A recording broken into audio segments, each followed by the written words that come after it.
You guys, I looked this up today. I think you're 14th in the league in defensive rating, but you are second in the fourth quarter. And I don't know that it's possible to play the way the way you guys have played, like the last 6 minutes of some games for 48 minutes. But what's sort of the strategy or the mindset that produces like, okay, now's the time, you try to play good defense the whole game, but then you're really clamping down in the fourth quarter? Yeah, I mean, I think in some of those games, if you look at them, we've had some large deficits in those games. And we've had to put together strings of really good defensive possessions. Chicago being down, Memphis being down. We've had to come back from behind, to win. Our guys have done a good job. But I think, there's trends. I think for one, coming out of halftime was a trend for us where we didn't get off to great starts to start the third quarter.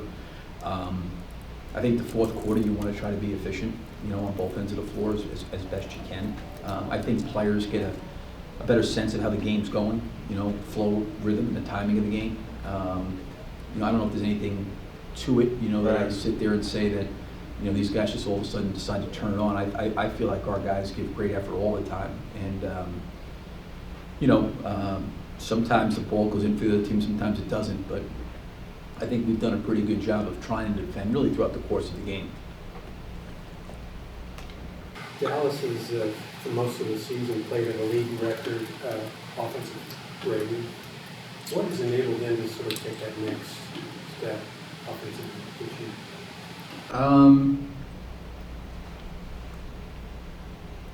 Well, obviously, Doncic is, with the ball, is just, starting there is really a really special player because, not only is he a gifted scorer, but he's a very, very willing passer. And when you bring a lot of help to him, he's extremely unselfish. And then you couple that with the fact that they have great perimeter shooting, and they have all guys that can put the ball on the floor and really create penetration and put pressure at the basket. So, they're taking a lot of threes, and it's easy to sit there and say, well, stop the threes. When you're running out there, they're smart enough that those guys will shot fake and they'll drive it and they'll create the next penetration. And inevitably, somebody's got to give help and protection at the rim.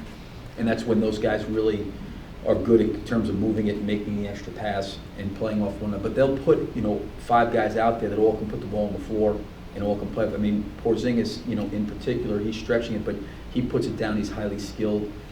Dorian Finney-Smith has shot the ball a lot better this year, and as he's gotten older, they bring Curry off the bench that really shoots well.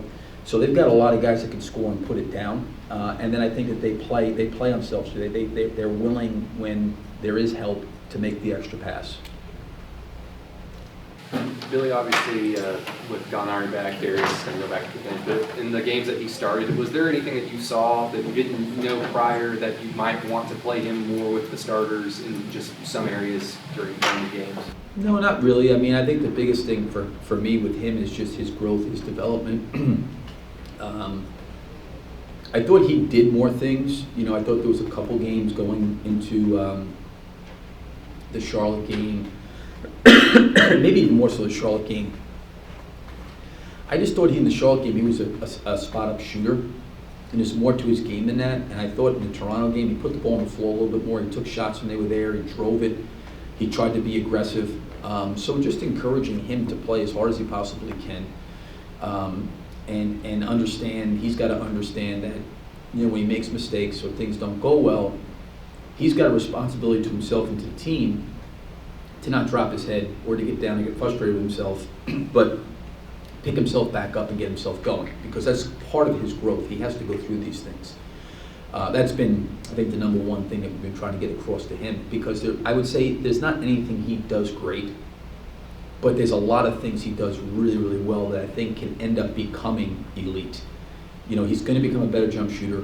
He's good at putting the ball on the floor. He's a good passer. He's got length defensively. He can move his feet.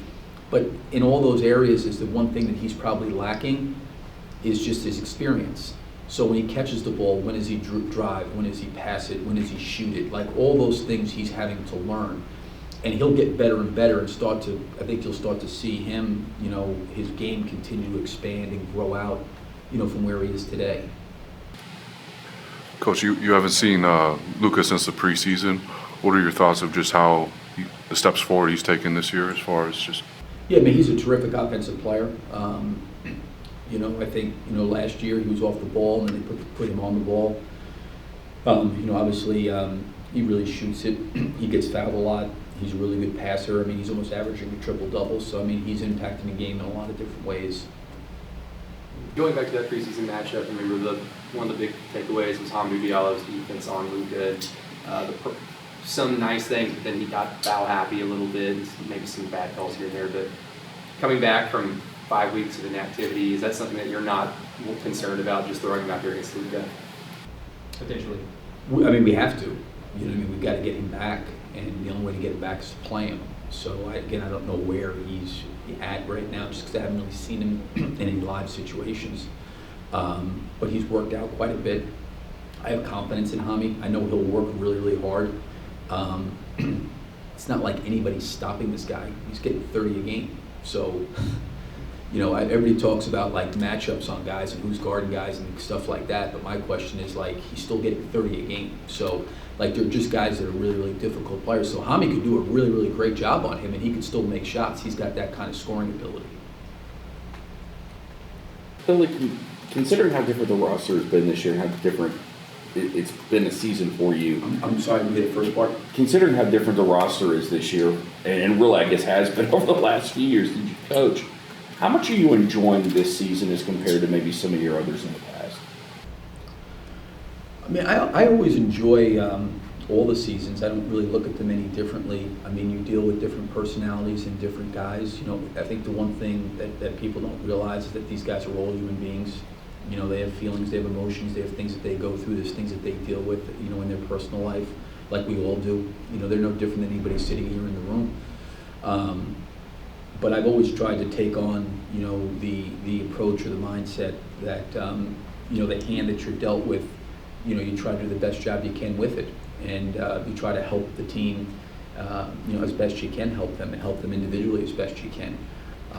But I wouldn't say, I enjoyed last year's team, and I've enjoyed all, the 4 years before this. I've really enjoyed this team. These guys have been a great group to work with. There was a lot of uncertainty, I think, when the season started, because you never know when you bring 9 new players in how all it's going to gel and mesh, and different guys' personalities, how guys fit on the court, how they play together, trying to figure things out. They're trying to figure out how to play with one another. But it's been a really unselfish group. It's been a group that I think has worked hard and has tried to connect, and a group that I think has really played hard every night and have given themselves an opportunity to be pretty competitive all year long. Whether you tell us or not, do you enter seasons with an idea of how good you think you might be, the neighborhood of a win total you might get to? And if so, the way you played the last 15 games, is it matching up with what you thought you might be able to do? Yeah, I don't know if I really go into it like that, because I think,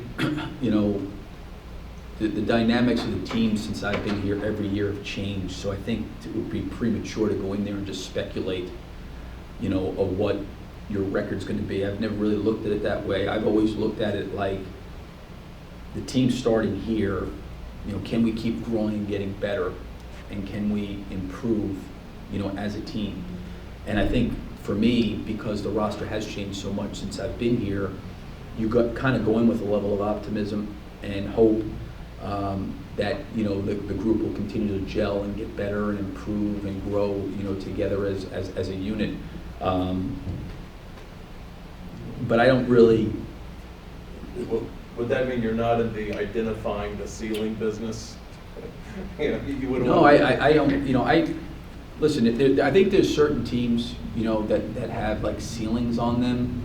But even those teams that have ceilings as a coach, you're still trying to make marginal gains, right? So a guy like Baisley maybe has a really, really high ceiling because he's just young.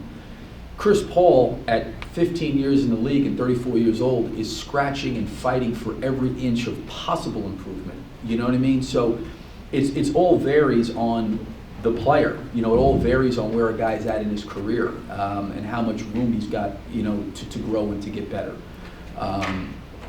So, this has been a really, really good group. I've enjoyed it. I didn't know where we would be when the schedule came out in August.